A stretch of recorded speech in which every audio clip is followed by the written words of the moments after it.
Bienvenidos a mi charla, soy Patricio Whittingslow y esta charla está titulada Go, empoderando mediante simplicidad. Así que un poco sobre mí, yo ya les comenté un poco en la introducción, pero bueno, tal vez no saben que además estudio ingeniería mecánica, programo en Go hace 4 años y me gusta mucho el tema de la simulación. Um, Todo desde la dinámica cuerpo rígido a simular el medio continuo. Básicamente, recrear la física en un programa. Y bueno, además soy un docente, un profesor de universidad y enseño Python. Bien, un punto central del que voy a tratar mi charla es acerca de Go. Un lenguaje que parece tal vez complejo cuando uno lo lee, pero que no es para temer. Quería aclarar algunas ideas erróneas que hay acerca de Go, um, comunes acerca de la simplicidad en los lenguajes de programación. Algo que puede parecer más simple, en realidad está costándote más de lo que pensás en algunos casos. Y a lo largo de toda la charla voy a estar comentando acerca de conceptos de la psicología cognitiva. Esto todo lo aprendí en un libro titulado El cerebro del programador, de Felix Hermans. Si quieren mis apuntes sobre este libro, que están en castellano, pídamelos, estaría más que agradecido en pasárselos.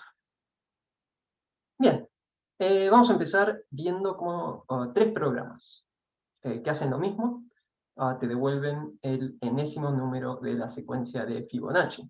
Entonces, si yo le pido 0, me va a devolver 0. Si le pido 3, me va a devolver 2.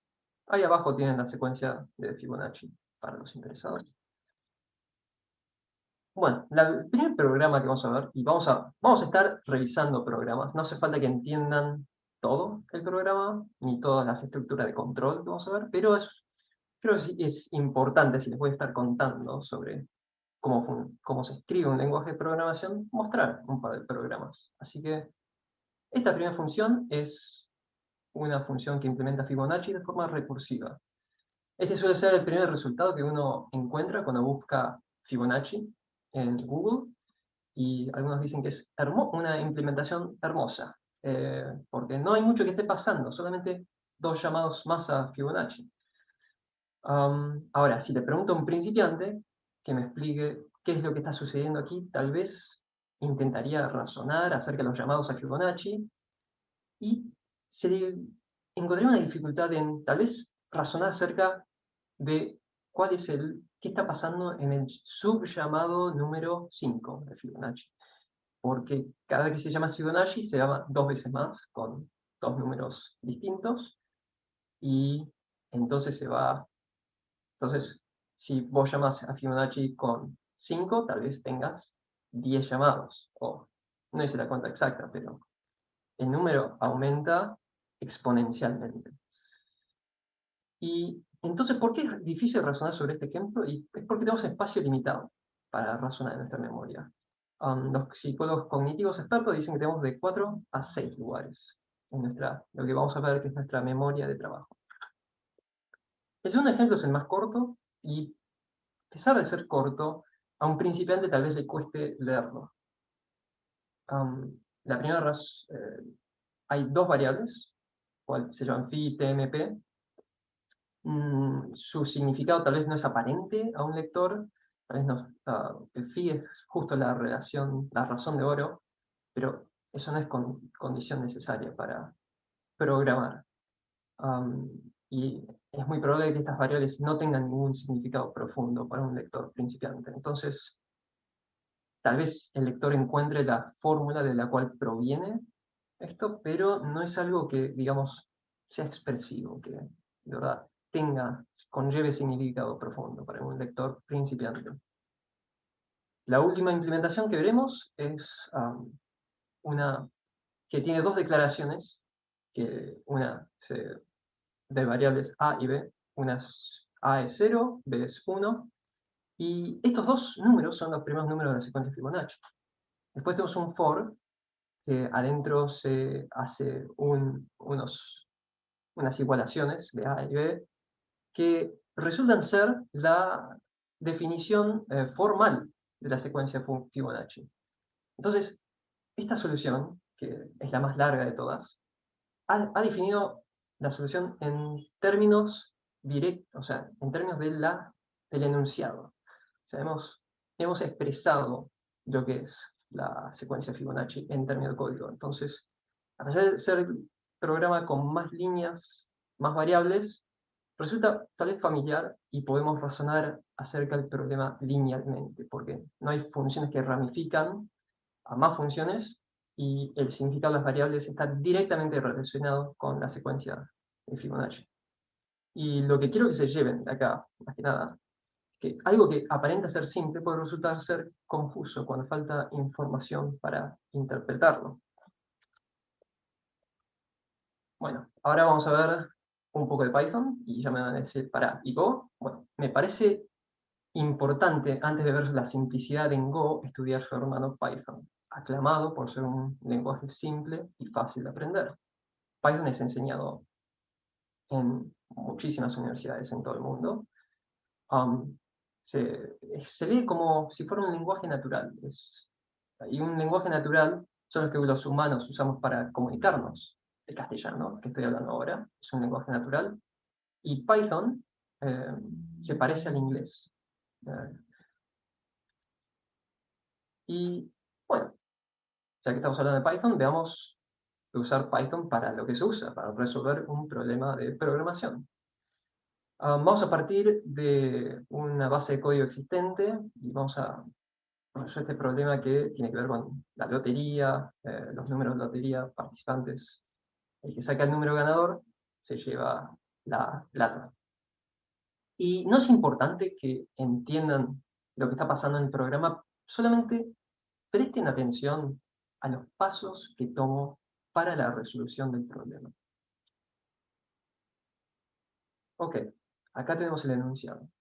Queremos encontrar los ganadores de una lotería partiendo de los participantes y los números ganadores. ¿Están todos familiarizados cómo funciona la lotería? Voy a revisar el número de cada participante y ver si es uno de los números que salió ganadores. Si es un número ganador, entonces ese participante que tiene el mismo número es un ganador de la lotería. Y bueno, sabiendo eso ya podemos empezar. ¿Cómo empezamos? No tenemos contexto acá. Participantes y números ganadores, los dos argumentos de esta función, tienen una estructura de datos desconocida. ¿Qué son? Como estamos agregando esta función a la base de código existente, vamos a revisar lo que ya existe, lo que se usa para crear estos parámetros o argumentos. Vamos a ver cómo generamos participantes. Ok, es una lista, ya nos damos cuenta con la primera línea. Adentro de una función, la llena con diccionarios, parece que está parseando un archivo, sí, un CSV, eso no nos interesa. Y el número de lotería guarda un entero, que ya fue convertido en entero, eso es importante. Ok, apliquemos esto. Entonces, hemos empezado a escribir nuestra función, ganadores de lotería, la que empezamos. Ok, así que recorro la lista de participantes, y ahora, bueno, tengo que ver si cada número del participante es un número ganador. Necesito saber qué estructura tiene números ganadores. Bueno, vayamos a leer eso.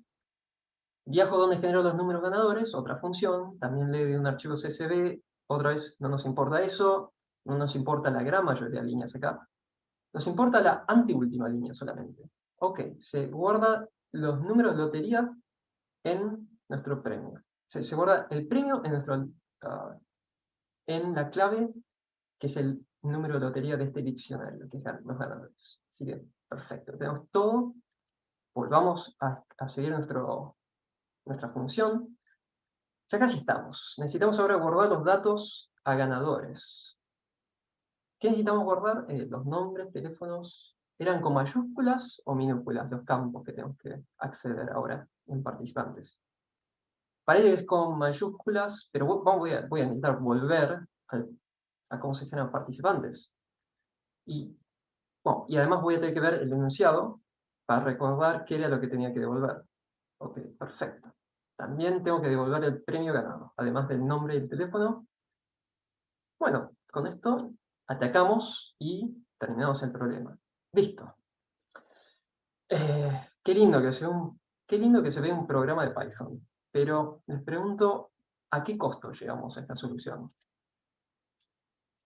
Tuvimos que leer el programa entero, de comienzo a fin. Acá lo ven eh, en su totalidad. E incluso nos enteramos de datos que no nos interesa, que eran parte de la lógica interna del programa, como que hay procesamiento de CSVs. um, Eso, no hacía falta enterarnos de eso.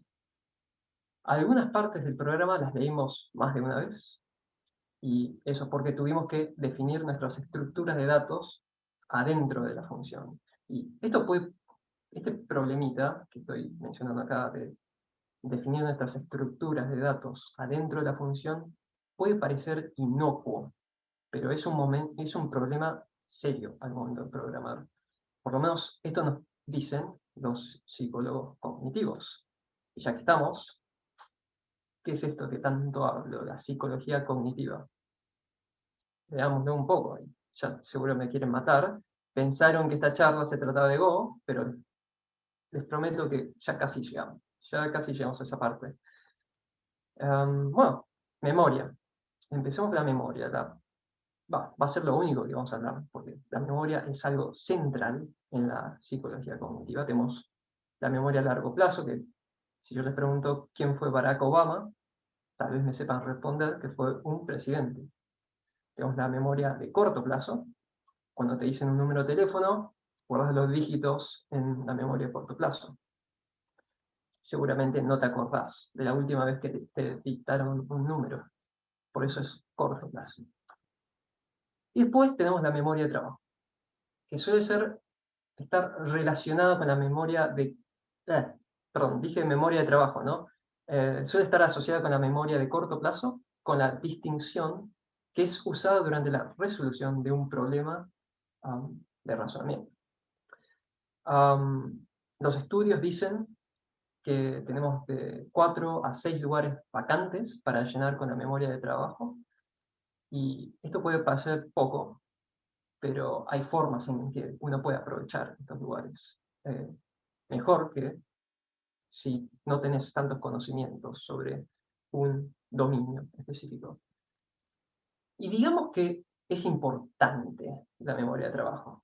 En un estudio de 2020, realizado por Pratt y Chantel, abajo tienen la cita, se estudió cómo se relacionan ciertas habilidades con la capacidad para aprender un lenguaje de programación nuevo. Y una de estas habilidades que se estudió es la capacidad de memoria de trabajo. Otras eran la matemática y el manejo del lenguaje natural. Y tal vez les sorprenda saber que las habilidades matemáticas predicen tan solo 3% de la varianza. O sea, cuando yo digo predicen tan solo 3%, es que hay como un área de, de 3% que está solapada, tipo, en habilidades con la capacidad para aprender matemática con la capacidad para aprender un lenguaje de programación nuevo. Las habilidades de este estudio, los resultados de este estudio dieron que las habilidades para el lenguaje natural predijeron un 17% de la varianza. O sea, mucho más que las matemáticas. Y las habilidades de razonamiento y capacidad de memoria de trabajo predijeron un 34% de la varianza. Uno podría tentarse a decir que es 10 veces más importante saber aprovechar la memoria de trabajo que saber ser habilidoso en matemática al momento de programar.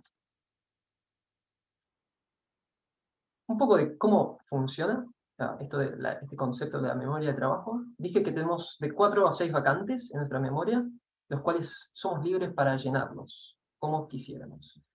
A medida que uno aprende tal vez a programar más, uno se vuelve más hábil para conceptualizar muchas ideas en un solo concepto que las engloba todas. Um, y bueno, uno entonces va llenando vacantes a medida que se resuelve un problema en la memoria de trabajo. Y se dice que a medida que se van llenando estas vacantes, aumenta la carga cognitiva. Una vacante se podría llegar a llenar con el concepto de una variable, eh, el nombre de una función, el nombre de un campo, un diccionario, o incluso con algo un poco más abstracto, como el concepto de un algoritmo de búsqueda binario. Y como dije, los programadores más expertos van a ser más habilidosos en agrupar ideas para que sean más abstractas. La situación en la cual se ocupan todas estas vacantes de nuestra memoria de trabajo se le dice sobrecarga cognitiva. En una situación de sobrecarga cognitiva se vuelve muy difícil razonar sobre un problema, tal vez incluso imposible, sin dejar conceptos asentados físicamente. Esto se puede manifestar como anotar en una hoja de papel un diagrama del problema que se está resolviendo, o incluso comentarios en código fuente, un programa. Es más, al estar sobrecargados cognitivamente disminuye la retención de memoria a largo plazo, impidiendo así el aprendizaje. Y esto es dañino también a cómo después uno tarda más en acostumbrarse a una nueva base de código, entender cómo funciona un programa que está revisando, que está leyendo.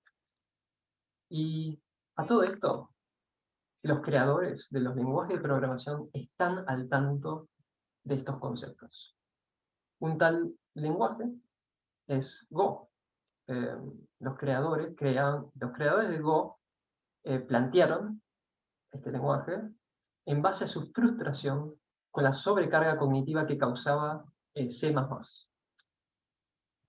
Y bueno, ya que le estoy hablando un poco de este Go, que vio este problema de la carga cognitiva en otros lenguajes, veamos cómo se escribiría este programa, el programa que vimos de la lotería en Go. Esto es todo lo que les voy a mostrar, porque puede parecer difícil querer, pero esto es todo lo que necesitan para poder resolver el problema. No necesitan ver ninguna otra parte del programa. Los argumentos a las funciones en Go vienen con su tipo, escrito en la misma función. Entonces, revisamos qué campos tiene ese tipo y tenemos toda la información eh, para empezar a operar acerca del problema. Entonces nos podemos enfocar mucho más en el problema que leer programa ajeno. Y verán que la función devuelve un tipo llamado ganador, que no lo ves aquí, pero mirando el enunciado, ya uno puede definir el tipo ganador y estar listo para popularlo con los resultados del algoritmo. Al fin y al cabo leímos todo una sola vez y leímos también mucho menos. Bueno, tal vez harán una idea de dónde voy con esto ya. Mientras resolvíamos con el problema en Python, había varios datos que requeríamos, que no eran de fácil acceso, lo que se dice promovían la confusión, como dirían los psicólogos cognitivos. Tuvimos que entender parte del programa irrelevantes. Cada campo que encontrábamos teníamos que fijarnos qué información teníamos. Y como si no le fuera suficiente, Python te hace definir las estructuras de datos durante la resolución del problema.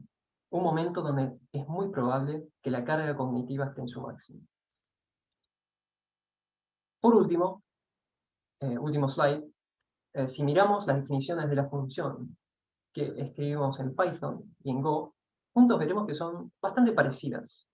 Lo único que tiene diferente es que Go solamente agrega los tipos de los argumentos. Y solo con eso, ese cambio mínimo nos ahorró un buen tiempo de búsqueda y lectura de código ajeno. Por eso, quiero que desde ahora en adelante, cuando escuchen que un lenguaje es simple, les pique la curiosidad de si se refiere a simple como Python o simple como Go. Y con eso termino.